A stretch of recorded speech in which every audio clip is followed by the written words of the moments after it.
America, Britain ও ইসরায়েলের সাথে সংশ্লিষ্ট অন্তত ৪টি জাহাজ লক্ষ্য করে পৃথক হামলার দাবি করেছে ইয়েমেনের সশস্ত্র বিদ্রোহী গোষ্ঠী হুতি।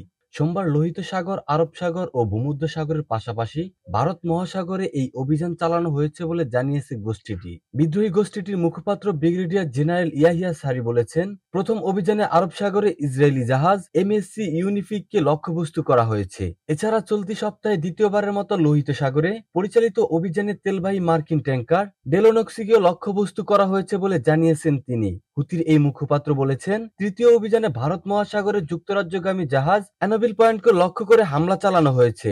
আর ভূমধ্যসাগরের চতুর্থ একটি জাহাজকে লক্ষ্যবস্তু করা হয়েছে।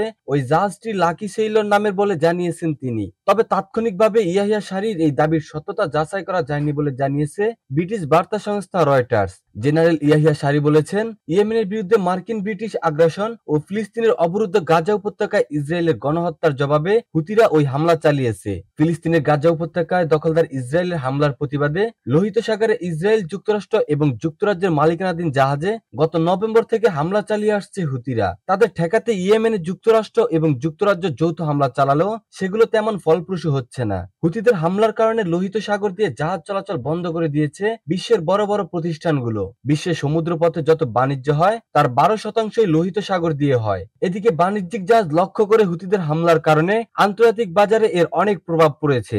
লোহিত সাগর হয়ে মিশরের সুয়েজ খাল হয়ে যেসব জাহাজ ইউরোপে যেত, সেসব জাহাজকে এখন আফ্রিকা গড়ে গন্তব্যে যেতে হচ্ছে।